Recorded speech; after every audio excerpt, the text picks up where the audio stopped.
श्रीपीठेश्वरपूजिते शङ्खचक्रगदाहस्ते महालक्ष्मी नमोऽस्तुते।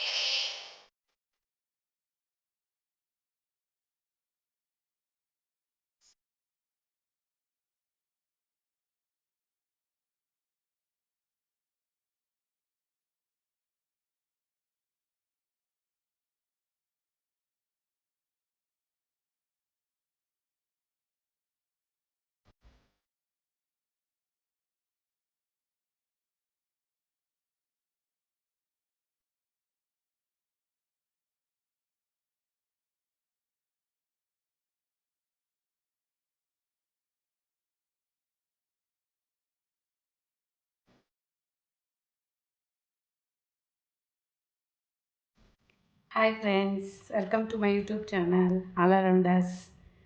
ನಾನು ಚೆನ್ನಾಗಿದ್ದೀನಿ, ನೀವೆಲ್ಲ ಹೇಗಿದ್ದೀರಾ? ಎಲ್ಲ ಚೆನ್ನಾಗಿದ್ದೀರಾ ಅನ್ಕೋತೀನಿ. Good evening. ನೋಡಿ, 2026 ಅಕ್ಷಯ ತೃತೀಯವು ಸೋಮವಾರ ಬರುತ್ತೆ. ಸೋಮವಾರ ಏಪ್ರಿಲ್ 20 ಡೇಟ್ ಇರುತ್ತೆ. ತುಂಬ ಒಳ್ಳೆಯ ಮುಹೂರ್ತ ಇದೆ. ಬ್ರಾಹ್ಮಿ ಮುಹೂರ್ತದಲ್ಲಿ ಪೂಜೆ ಮಾಡೋದು ತುಂಬ ಒಳ್ಳೆಯದು ಅಕ್ಷಯ ತೃತೀಯದಂದು. ಅಕ್ಷಯ ತೃತೀಯ ಅಂದರೆ ಏನು ಅಂತ ನಾನು ಫಸ್ಟ್ ಹೇಳೋದಕ್ಕೆ ಇಷ್ಟಪಡ್ತೀನಿ. ಅಕ್ಷಯ ಅಂದರೆ ಒಂದು ಕ್ಷಯವಾಗದೇ ಇರುವುದು, ಅಂದರೆ ಕ್ಷೀಣಿಸದೇ ಇರುವುದು. ಅಕ್ಷಯ ಅಂದರೆ ಮತ್ತೆ ಮತ್ತೆ ಅದು ಅಭಿವೃದ್ಧಿಯಾಗುವುದು, ಮತ್ತು ಅದು ಹಾಗೆ ಬೆಳೀತಾ ಹೋಗೋದು, ಪ್ರೋಗ್ರೆಸ್ ಅಂತಾರಲ್ಲ ಹಾಗೆ. ಅದನ್ನು ಅಕ್ಷಯ ಅಂದರೆ ಕ್ಷಯವಾಗದೇ ಇರುವುದು ಅಂತ ಒಂದು ಅರ್ಥ ಕೊಡುತ್ತೆ.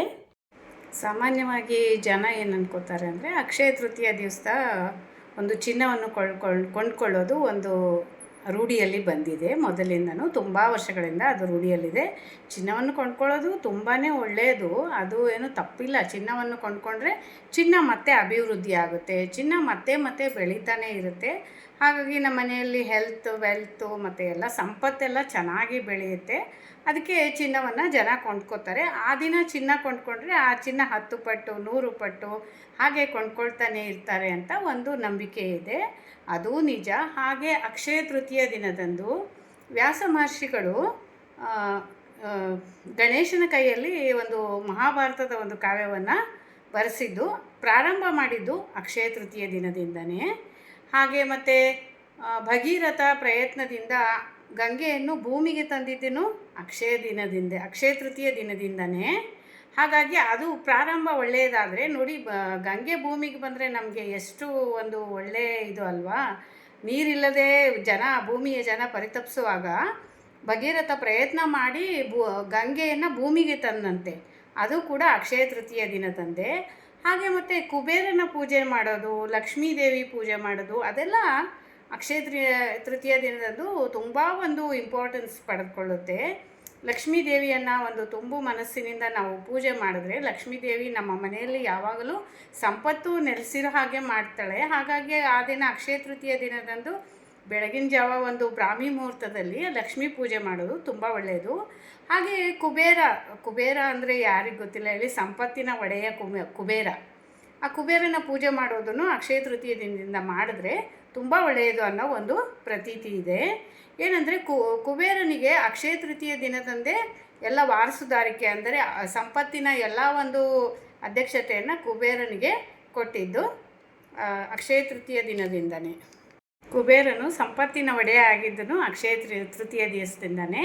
ಹಾಗಾಗಿ ಕುಬೇರನ ಪೂಜೆ ಮಾಡಿದರೆ ನಮಗೂ ಸಂಪತ್ತು ವೃದ್ಧಿ ಆಗುತ್ತೆ ಅನ್ನೋ ಒಂದು ನಂಬಿಕೆ ಇದೆ. ಹಾಗೆ ಪರಶುರಾಮನಿಗೆ ಶಿವನಿಂದ ಒಂದು ಪರಶು ಅನ್ನೋ ಒಂದು ಕೊಡಲಿಯನ್ನು ಕೊಟ್ಟಿದ್ದನು, ಅದನ್ನು ಅಕ್ಷಯ ತೃತೀಯ ದಿನದಿಂದನೇ. ಹಾಗಾಗಿ ಅದನ್ನು ಕೂಡ ಬಹಳ ಪವಿತ್ರವಾದ ದಿನ ಅಂತ ಅದನ್ನು ಒಂದು ಕನ್ಸಿಡರ್ ಮಾಡ್ತಾರೆ.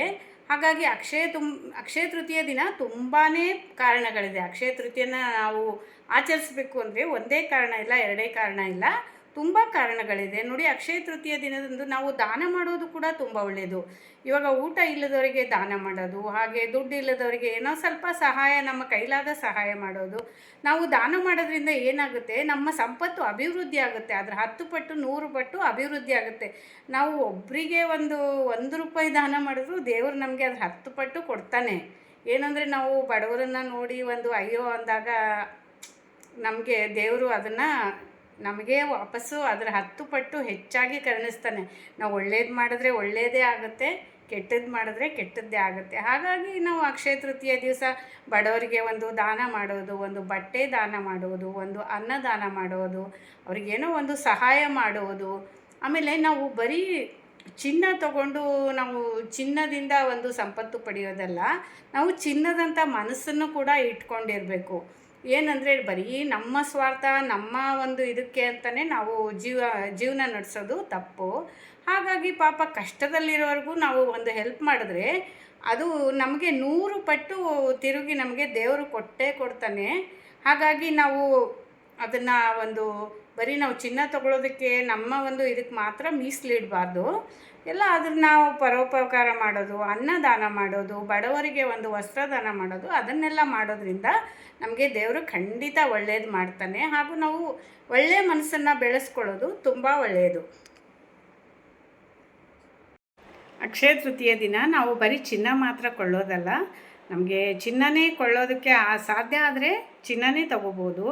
ಚಿನ್ನ ತೊಗೊಳೋಕ್ಕೆ ಸಾಧ್ಯ ಆಗಿಲ್ಲ ಅಂದರೆ ಅಯ್ಯೋ ನಮ್ಮ ಕೈಯಲ್ಲಿ ಚಿನ್ನ ತೊಗೊಳಕ್ಕಾಗಿಲ್ಲಪ್ಪ ಏನು ಮಾಡೋದು ಅಂತ ಏನು ಕೊರಗೋದು ಬೇಕಾಗಿಲ್ಲ. ಹಾಗಾಗಿ ನಾವು ಬೆಳ್ಳಿ ಸಾಧ್ಯವಾದರೆ ಬೆಳ್ಳಿ ತೊಗೋಬೋದು, ಇಲ್ಲ ನಾವು ಹೊಸದು ಏನಾದರೂ ಸಾಧ್ಯವಾದರೆ ನಾವು ತೊಗೋಬೋದು. ಇಲ್ಲಾಂದರೆ ನಾವು ನಮ್ಮ ಕೈಲಿ ನಮ್ಗೆ ಹೆಚ್ಚಿಗೆ ದೇವರು ನಮಗೆ ಒಂದು ಏನಾದರೂ ಒಂದು ಕೊಟ್ಟಿದ್ದರೆ, ದೇವರು ಹೆಚ್ಚಿನ ಒಂದು ಸಂಪತ್ತು ಕೊಟ್ಟಿದ್ದರೆ ಅದನ್ನು ಬಡವರಿಗೆ ದಾನ ಮಾಡೋದೂ ತುಂಬ ಒಳ್ಳೆಯದು. ಬಡವರಿಗೆ ಅದನ್ನು ಕೊಡೋದ್ರಿಂದ ಅವರು ಸಂತೋಷ ಪಡ್ತಾರೆ. ಆ ಸಂತೋಷ ನಮಗೆ 10 ಪಟ್ಟು ಹೆಚ್ಚಾಗಿ ನಮಗೆ ಸಂತೋಷ ಸಿಗುತ್ತೆ. ದೇವರು ನಾವು ಏನೇ ಕೊಟ್ಟರು ಅದನ್ನು ನಮಗೆ 10 ಪಟ್ಟು ಹೆಚ್ಚಾಗಿ ಕೊಡ್ತಾನೆ. ನಾವು ಒಳ್ಳೇದು ಮಾಡಿದ್ರೆ ನಮಗೆ ಒಳ್ಳೆಯದೇ ಮಾಡ್ತಾನೆ, ನಾವು ಕೆಟ್ಟದ್ದು ಮಾಡಿದ್ರೆ ಕೆಟ್ಟದ್ದೇ ಮಾಡ್ತಾನೆ. ಹಾಗಾಗಿ ಯಾರೂ ಬರೀ ಚಿನ್ನ ತಗೊಳ್ಳೋದ್ರ ಬಗ್ಗೆ ಯೋಚನೆ ಮಾಡಬೇಡಿ. ಏನಾದರೂ ನೀವು ಬೇರೆ ಏನು ನಿಮಗೆ ಸಾಧ್ಯ ಆಗುತ್ತೆ ಅದನ್ನು ತೊಗೋಬೋದು. ಆಮೇಲೆ ಹೊಸ ವ್ಯಾಪಾರ ಪ್ರಾರಂಭ ಮಾಡೋದಾಗಲಿ, ಹೊಸದೊಂದು ಬಟ್ಟೆ ಖರೀದಿ ಮಾಡೋದಾಗಲಿ, ಏನಾದರೂ ಹೊಸದಾಗಿ ಶುರು ಮಾಡೋದ್ರಿಂದ ಅದು ಒಂದು ಅಕ್ಷಯವಾಗುತ್ತದೆ ಅನ್ನೋ ಒಂದು ನಂಬಿಕೆ ಇದೆ. ನಾವು ಏನೋ ಹೊಸ ಕೆಲಸ ಸ್ಟಾರ್ಟ್ ಮಾಡೋದಾಗಲಿ, ಏನೋ ಒಂದು ವ್ಯಾಪಾರ ಅಭಿವೃದ್ಧಿ, ತುಂಬ ಅಭಿವೃದ್ಧಿ ಆಗುತ್ತೆ. ಅಕ್ಷಯ ತೃತೀಯ ದಿನದಂದು ನಾವು ಪ್ರಾರಂಭ ಮಾಡಿದ ಒಂದು ವ್ಯಾಪಾರ ಆಗಲಿ, ಒಂದು ವ್ಯವಹಾರ ಆಗಲಿ, ಒಂದು ಏನೇ ಆಗಲಿ ಒಳ್ಳೇದು ಮಾಡಿದ್ರೆ ಅದು 10 ಪಟ್ಟು 100 ಪಟ್ಟು ನಮಗೆ ಫಲ ಕೊಡುತ್ತದೆ. ಹಾಗಾಗಿ ನಮಗೆ ಶ್ರೀಕೃಷ್ಣ ಹೇಳೋದೇನೆಂದರೆ, ಒಳ್ಳೆಯದು ಮಾಡು, ಪ್ರತಿಫಲನ ಏನು ಅಪೇಕ್ಷೆ ಮಾಡಬೇಡ, ಅದು ಪ್ರತಿಫಲ ತಾನಾಗಿಯೇ ಸಿಗುತ್ತೆ.